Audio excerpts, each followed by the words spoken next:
حضرت ابو ہریرہ رضی اللہ تعالی عنہ اور حضرت ابو سعید خدری رضی اللہ تعالی عنہ نے بیان کیا کہ رسول اللہ صلی اللہ علیہ وسلم نے مسجد کی دیوار پر بلغم دیکھا تو آپ صلی اللہ علیہ وسلم نے ایک کنکری سے اسے کھرچ ڈالا اور فرمایا، اگر تم میں سے کسی کو تھوکنا ہو تو اپنے چہرے کے سامنے یا اپنے دائیں طرف نہ تھوکا کرو، البتہ اپنے بائیں طرف یا اپنے بائیں قدم کے نیچے تھوک سکتے ہو۔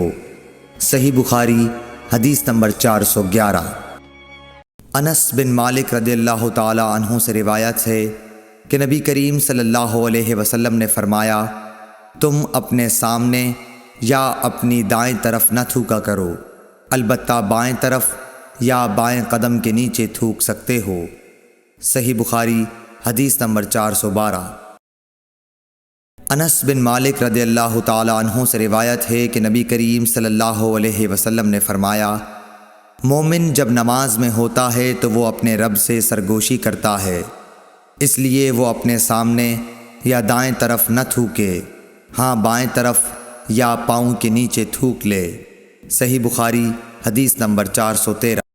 ابو سعید خدری سے روایت ہے کہ نبی کریم صلی اللہ علیہ وسلم نے مسجد کے قبلے کی دیوار پر بلغم دیکھا تو آپ نے اسے کنکری سے کھرچ ڈالا، پھر فرمایا کہ کوئی شخص سامنے یا دائیں طرف نہ تھوکے، البتہ بائیں طرف یا بائیں پاؤں کے نیچے تھوک لینا چاہیے۔ دوسری روایت میں ظاہری سے یوں ہے کہ انہوں نے حمید بن عبد الرحمن سے ابو سعید خدری کے واسطے سے اسی طرح یہ حدیث سنی۔ صحیح بخاری حدیث نمبر 414۔ انس بن مالک رضی اللہ تعالی عنہ سے روایت ہے کہ نبی کریم صلی اللہ علیہ وسلم نے فرمایا کہ مسجد میں تھوکنا گناہ ہے اور اس کا کفارہ اسے زمین میں چھپا دینا ہے۔ صحیح بخاری حدیث نمبر 415۔